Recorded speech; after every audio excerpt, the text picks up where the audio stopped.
नमस्कार, शाम के 7 बज रहे हैं। मैं हूं आपके साथ आकांक्षा पांडे और आप देख रहे हैं मध्य प्रदेश का नंबर 1 बुलेटिन। मध्य प्रदेश में आज क्या हुआ। जी हां, इस बुलेटिन में आपको हम पूरी जानकारी देते हैं कि आज मध्य प्रदेश की खास खबरें कौन सी रही और उनका अपडेट भी। शुरुआत करते हैं शाम 7 बजे की 7 बड़ी खबरों के साथ।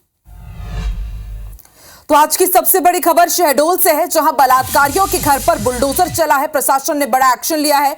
दूसरी बड़ी खबर दमोह से है। दमोह में एक बार फिर से धर्म परिवर्तन मामला सामने आया है। कहां पर धर्म परिवर्तन हुआ, यह अपडेट आपको बताएंगे। और बदमाश कहां पर बेखौफ हो गए हैं, इतने वो भी कि घर पर अब बम फेंक रहे हैं। मासूम का अपहरण कहां पर हुआ है, किसने किया है, क्या कार्रवाई हुई, यह भी आपको बताएंगे। और आरक्षक ने कहां पर खुदकुशी कर ली और क्यों, इसका अपडेट भी आपको देंगे। और इंदौर में नोटा पर अभी भी सियासी घमासान मचा हुआ है। बीजेपी और कांग्रेस की क्या रणनीति है, यह भी आपको बताएंगे। और अडानी अंबानी पर भारी संग्राम जारी है। सियासी बवाल मध्य प्रदेश में देखने को मिल रहा है। और चलिए इन तमाम खबरों का अपडेट आप तक पहुंचाएंगे, लेकिन इस वक्त बड़ी खबर का रुख करते हैं। भोपाल से मिल रही है। बैतूल के 4 मतदान केंद्रों पर अब दोबारा मतदान होगा। भारत निर्वाचन आयोग ने इसके लिए बाकायदा शेड्यूल जारी कर दिया है। मुल्ताई विधानसभा के अंतर्गत ये 4 मतदान केंद्र आते हैं, जहां पर 10 मई को पुनर्मतदान होगा। सुबह 7 बजे से शाम 6 बजे तक वोटिंग होगी। आपको बता दें, बैतूल में ईवीएम ले जा रही गाड़ी में आग लग गई थी। कुछ ईवीएम मशीनों को नुकसान पहुंचा था और अब उसके बाद ये बड़ा फैसला लिया गया है।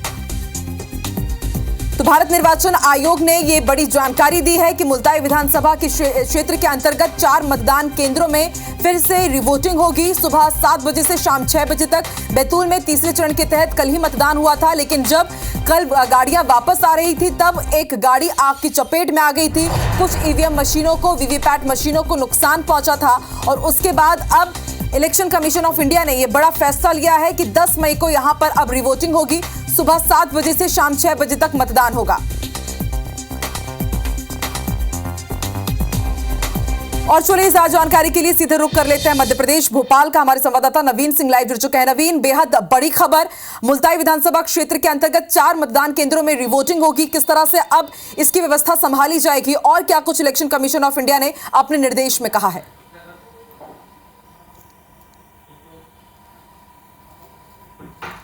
देखिए, बिल्कुल कल रात ये हादसा हुआ था। रात 11 बजे साईखेड़ा में पोलिंग पार्टी को ईवीएम के साथ जब लेकर टीमें रवाना हो रही थी और उसी दौरान बस के गियरबॉक्स में आग लगी और ये हादसा हुआ। कई सारे वोटिंग के सामान जलकर खाक हो गए। ईवीएम जल गई, वीवीपैट की मशीनें जल गई, जो मतपत्र थे वो भी जल गए थे। तो काफ़ी सारा नुकसान हुआ था, जिसके बाद चुनाव आयोग ने ये फैसला लिया है। चुनाव आयोग ने निर्देश दिए हैं बैतूल जिला कलेक्टर को बतौर निर्वाचन अधिकारी कि वो 10 तारीख को चुनाव के इंतजाम कराएं। चुनाव के लिए सुबह 7 बजे से शाम 6 बजे तक का वक्त रखा गया, जो सामान्य तौर पे जो समय रहता है उसी बीच में वोटिंग होनी है। 4 पोलिंग स्टेशनों पर वोटिंग होनी है आकांक्षा। तो इन चारों ही पोलिंग बूथ पर मुकम्मल इंतजाम करने के लिए निर्देश दे दिए गए हैं। सुबह 7 बजे से, जैसा मैंने बताया आपको, वोटिंग शुरू हो जाएगी। और जो 4 मतदान केंद्र हैं उनमें 275 नंबर के रजापुर के हाई स्कूल में है, 276 नंबर के डूडर रैयत के राजकीय एकीकृत उच्च विद्यालय में है और कुंडा रैयत के शासकीय नवीन प्राथमिक शाला भवन में, और चौथा चिखली माल गवर्नमेंट हाई स्कूल में पोलिंग होनी है। तो इन चारों ही पोलिंग बूथों पर चुनाव वोटिंग कराने के निर्देश कलेक्टर को मिल गए हैं और कलेक्टर ने तैयारियां भी शुरू कर दी है। 10 मई को होना है। हालांकि बड़ा दुखद हादसा हुआ था आकांक्षा। पोलिंग पार्टी में जो सदस्य शामिल थे उन लोगों ने कूद कर जान बचाई थी चलती हुई गाड़ी में, गियरबॉक्स में आग लगने की वजह से। और राहत की बात यह है कि कोई बहुत बड़ा नुकसान नहीं हुआ, लेकिन ये जरूर है कि ईवीएम वीवीपैट की मशीनें और लेकिन नवीन, एक बड़ा सवाल ये भी है कि इससे पहले हमने देखा था विधानसभा चुनाव में जब मुरैना के एक मतदान केंद्र में रिपोलिंग हुई थी, तब मतदाताओं में उतना उत्साह नहीं था, क्योंकि बहुत मुश्किल होता है कि दोबारा वो अपने घरों से निकले और फिर मतदान करने जाए। तो लोगों को जागरूक कैसे किया जाएगा, क्योंकि अब परसों ही यहाँ पर मतदान होना है?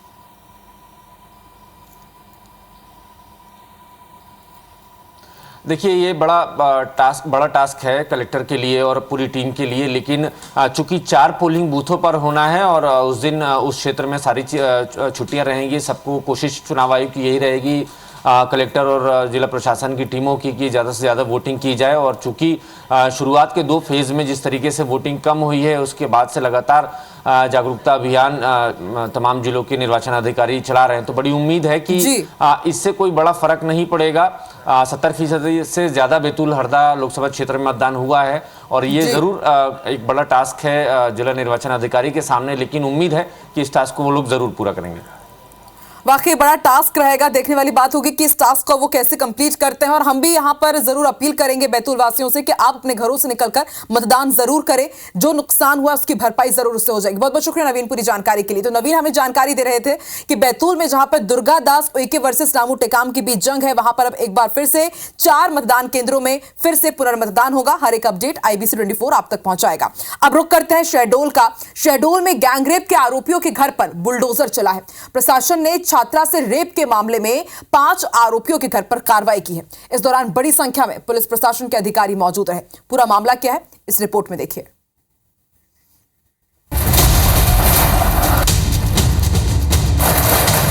तस्वीरें शहडोल की हैं, जहां गैंग रेप के 5 आरोपियों के घर पर प्रशासन ने बुलडोजर चलाने की कार्रवाई की। कार्रवाई के दौरान बड़ी संख्या में पुलिस बल मौजूद रहा। छात्रा से सामूहिक दुष्कर्म के मामले में पुलिस ने सभी को आदतन आरोपी बताया है। कोतवाली थाना पुलिस ने 2 आरोपी पर रासुका के तहत कार्रवाई की है। नरवर के जंगल यानी जो पाली क्षेत्र में आता है, वहां से इनको धर दबोचा और इनको लाया गया और इनके विरुद्ध एक नाबालिग बच्ची, नाबालिग छात्रा के साथ बलात्कार करने की FIR आरोप है और इन 5 को विधिवत पुलिस ने गिरफ्तार किया है और इनको माननीय न्यायालय के समक्ष में विधि विधान से प्रस्तुत किया जाएगा। दरअसल पीड़ित छात्रा कल्याणपुर जंगल के पास दोस्त के साथ खड़ी थी। इसी दौरान 5 आरोपी वहां पहुंचे और छात्रा को जबरन जंगल ले गए, जहां उन्होंने छात्रा के साथ गैंगरेप की वारदात को अंजाम दिया। पुलिस ने आरोपियों पर 30,000 का इनाम घोषित किया था।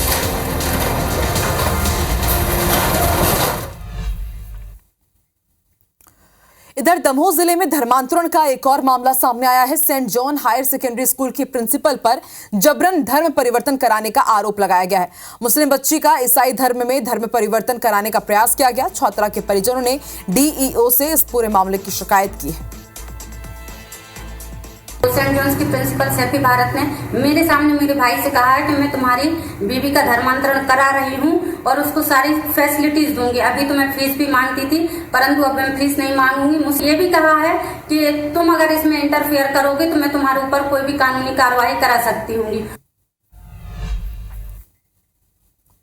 और इधर रीवा में 6 महीने की बच्चे के अपहरण का मामला सामने आया है। बाइक सवार 2 नकाबपोश बदमाशों ने माता पिता के साथ फुटपाथ पर सो रहे मासूम को उठाकर भाग गए। वारदात शहर के सिविल लाइन थाना क्षेत्र अंतर्गत कॉलेज चौराहे की है। राजस्थान के 12 निवासी अरविंद, पत्नी मनीषा 2 बच्चों के साथ फुटपाथ पर सोए हुए थे। तभी रात में करीब 3 बजे बाइक में सवार होकर 2 बदमाश पहुंचे और 6 महीने के बच्चे को मच्छरदानी के अंदर से उठाकर ले गए। गाड़ी की आवाज के कारण नींद खुलने पर पति पत्नी ने शोर मचाया, लेकिन रात होने के कारण वहां पर कोई मौजूद नहीं था और आरोपी भागने में सफल हुए।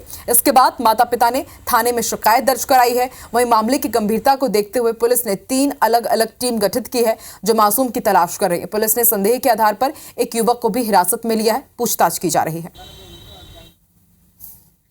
2 गाड़ी वाला 2 लड़के आए थे। गाड़ी लेके मोटरसाइकिल लेके आए थे। क्या बजे ले गए हैं? तो रात के 3 बजे। ये कब की घटना है? 6 तारीख। आप कहाँ के हो? हम भी राजस्थान के हैं। रात को 3 बजे 2 लड़का आए बाइक लेके, बाइक थोड़ी साइड में खड़ी करके बच्चे को मच्छरदानी से निकाल के और जैसे इसकी नींद खुली वो भग के बाइक पे बैठ के सवार होके भग लिए। इस पे अपराध पंजीबद्ध कर लिया गया है और घटना की गंभीरता को देखते हुए SP साहब ने इस पर टीम गठित कर दी है। जो टीम अलग अलग एंगल से धरपकड़ की कार्रवाई कर रही है और इसमें विवेचना भी जारी है। और अगली खबर भी जबलपुर से ही है। जबलपुर में एक बदमाश ने अपनी दहशत फैलाने के मकसद से एक घर में बमबाजी की और भागते हुए हवाई फायरिंग भी की। इससे ठीक पहले बदमाश ने घटनास्थल के पास स्थित एक मंदिर में पूजा की और इसके बाद घटना को अंजाम दिया। घटना का CCTV फुटेज भी सामने आया है। घटना जबलपुर के घमापुर थाना क्षेत्र के भारत सेवक समाज स्कूल के पास की है। पीड़ित ने मामले की शिकायत घमापुर पुलिस थाने में की है। पीड़ित का आरोप है कि बदमाश आनंद ठाकुर छोटे व्यापारियों से रंगदारी और अवैध वसूली करता है और नहीं देने पर इस तरह दहशत फैलाई जाती है। फिलहाल पुलिस ने मामले में शिकायत दर्ज कर ली है और आरोपी को जल्द से जल्द गिरफ्तार करने की बात कही जा रही है। संबंधित वीडियो थाना खमापुर के बरऊ मोहल्ला से संबंधित है और आरोपी को भी चिन्हित कर लिया गया है। उसका नाम आनंद ठाकुर है और उसके खिलाफ 336 भारतीय दंड विधान और 3-5 विस्फोटक अधिनियम के तहत मामला दर्ज कर लिया गया है। और इसी बीच बेहद बड़ी खबर आपको बता दें, ओवरसीज कांग्रेस के अध्यक्ष सैम पित्रोदा ने इस्तीफा दे दिया है। ओवरसीज कांग्रेस के अध्यक्ष पद से उन्होंने इस्तीफा दिया है और खरगे ने सैम पित्रोदा का इस्तीफा भी मंजूर कर दिया। जयराम रमेश ने एक्स पर पोस्ट करके इसकी जानकारी दी है। तो आपको बता दें, आज ही अपने विवादित बयान को लेकर के सैम पित्रोदा सुर्खियों में रहे और अब उन्होंने ओवरसीज कांग्रेस अध्यक्ष पद से इस्तीफा दे दिया है। सैम पित्रोदा ने कहा था कि उत्तरी लोग चाइनीज जैसे दिखते हैं और अलग अलग क्षेत्रों के लोगों के रंग के बारे में उन्होंने बातचीत की थी। और उसके बाद प्रधानमंत्री नरेंद्र मोदी से लेकर के लगातार बीजेपी के जितने भी सीनियर लीडर्स हैं वो घेर रहे थे सैम पित्रोदा को लेकर के। कांग्रेस ने उनके इस बयान से किनारा कर लिया था और अब जयराम रमेश ने, जो कि सीनियर लीडर है कांग्रेस के, उन्होंने सोशल मीडिया साइट एक्स पर पोस्ट करके इसकी जानकारी दी है। तो ओवरसीज कांग्रेस अध्यक्ष पद से इस्तीफा दे दिया है सैम पित्रोदा ने। सैम पित्रोदा ने ये भी जानकारी मिल रही है कि उन्होंने अपनी मर्जी से इस्तीफा दिया है। इसकी जानकारी खुद जयराम रमेश ने दी है सोशल मीडिया साइट एक्स पर पोस्ट करते हुए। तो बीते कई दिनों से सैम पित्रोदा एक के बाद एक अपने बयानों को लेकर के सुर्खियों में रहे। इससे पहले विरासत कर को लेकर के भी उन्होंने बातचीत कही थी अमेरिका में, उसका भी एक वीडियो वायरल हुआ। उसको लेकर के ठीक चुनाव से पहले बीजेपी ने खूब खरी खोटी सुनाई, उसको बड़ा मुद्दा बनाया और आज सैम पित्रोदा ने फिर एक और बड़ा विवादित बयान दिया, जिसके बाद प्रधानमंत्री नरेंद्र मोदी ने उन्हें घेरा और उसके बाद लगातार वो बीजेपी के निशाने पर थे। कांग्रेस ने उनके इस बयान से किनारा कर लिया था और अब खरगे ने पित्रोदा का इस्तीफा मंजूर कर दिया है। आपको बता दें, ओवरसीज कांग्रेस के अध्यक्ष थे और उन्होंने अपने इस पद से इस्तीफा दे दिया है। जयराम रमेश ने एक्स पर पोस्ट कर इसकी जानकारी दी है कि पित्रोदा ने अपनी मर्जी से इस्तीफा दिया है, जो कि कांग्रेस के राष्ट्रीय अध्यक्ष मल्लिकार्जुन खड़गे ने एक्सेप्ट कर लिया है।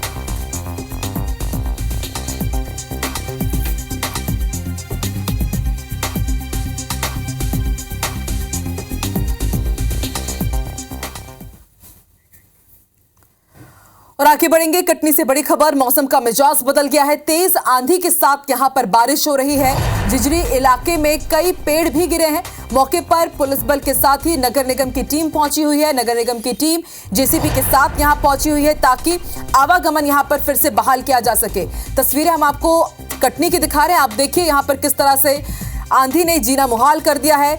यहां पर काफी तेज यहां पर आंधी चल रही है। मौके पर पुलिस बल के साथ नगर निगम की जेसीबी पहुंची हुई है। कई जगह पेड़ भी गिर गए हैं।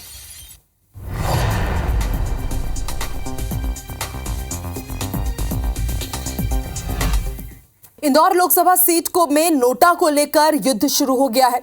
नोटा के प्रचार प्रसार को लेकर भाजपा कांग्रेस आमने सामने आ गई है। कांग्रेस के लगाए नोटा के पोस्टरों को बीजेपी नेता हटवा रहे हैं। भाजपा नेता का ऑटो से नोटा का पोस्टर फाड़ते हुए वीडियो सामने आया है। भाजपा पार्षद संध्या यादव ने ऑटो पर लगा हुआ नोटा का पोस्टर फाड़ दिया। बता दें कि कांग्रेस ने गाड़ियों पर नोटा के पोस्टर लगाने का अभियान शुरू किया हुआ है।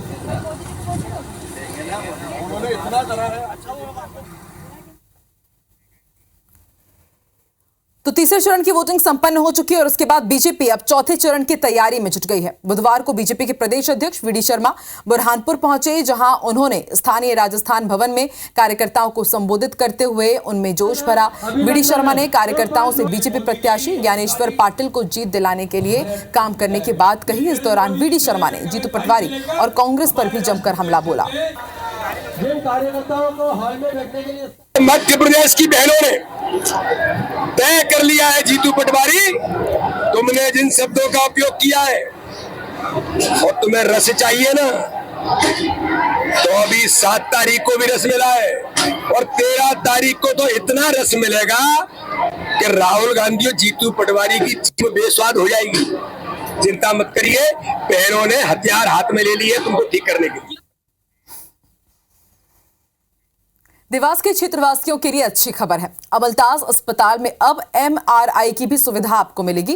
कलेक्टर ऋषभ गुप्ता ने MRI मशीन का शुभारंभ किया। यहां अन्य निजी अस्पतालों से आधे और किफायती दरों में MRI जांच की आपको सुविधा मिलेगी।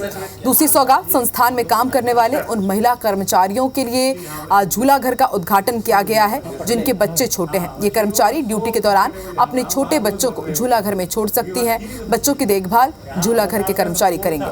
इसके अलावा हॉस्पिटल ने मतदान प्रतिशत बढ़ाने के लिए विशेष पहल की है। अमलताज हॉस्पिटल ने 13 मई को मतदान के दिन निःशुल्क OPD की व्यवस्था की है। वोट डालकर आने वाले हर व्यक्ति को निःशुल्क जांच और परामर्श दिया जाएगा। साथ ही अमलताज ग्रुप की विभिन्न संस्था जैसे वाटर पार्क और होटल पर भी भारी छूट दी जाएगी। मतदाता उंगली में स्याही का निशान दिखाकर इन सुविधाओं का लाभ ले सकेंगे। अमलताज अस्पताल के चेयरमैन मयंक राज सिंह भदौरिया ने कहा कि मरीजों की स्वास्थ्य सुविधा में वृद्धि के बेहतर और विश्व स्तरीय सेवा के लिए अमलताज प्रतिबद्ध है। अमलताज में हॉस्पिटल के सारे इक्विपमेंट, इंस्ट्रूमेंट्स और जो भी जांच के लिए लगता है ये सारे हमारे पास थे, लेकिन हमेशा मेडिकल में एडवांसमेंट होता है और एडवांसमेंट जैसे जैसे हो रहे हैं वैसे हमारे अमलताज इंस्टीट्यूट में भी एडवांस मशीनरी यहाँ पे आई है। और सर रूटीन में जो नॉन कॉन्ट्रास्ट यानी बिना दवाई डाले जो MRI होता है बाज़ार में वो 7 से 8 हज़ार में होता है और हमारे यहाँ उसकी कास्ट करीब 3,000 साढ़े 3,000 के आसपास बैठेगी। एंड विद कॉन्ट्रास्ट जो बाजार में 12,000 में होता है वो करीब 5-6 हज़ार में हमारे यहाँ just half the cost from the outside. अमलताज इंस्टीट्यूट के माध्यम से जो इनकी एफिलिएशन वाली संस्थाएं हैं जैसे इनके वाटर पार्क्स हैं, इनके होटल्स हैं, वहाँ पर जो भी व्यक्ति वोट देकर आएगा और अपना उंगली का निशान दिखाएगा वहाँ पर भारी डिस्काउंट उनको दिया जाएगा। साथ ही वोटिंग डे पे जिसने वोट डाल के आया है अमलताज में उसका फ्री हेल्थ चेकअप का भी प्रोविजन अमलताज के द्वारा किया गया है। और इसी के साथ मध्य प्रदेश के बुलेटिन में फिलहाल इतना ही। आगे देखिए छत्तीसगढ़ी भाषा का नंबर 1 बुलेटिन हमर बानी हमर गोठ श्रवण तंबोली के साथ। नमस्कार।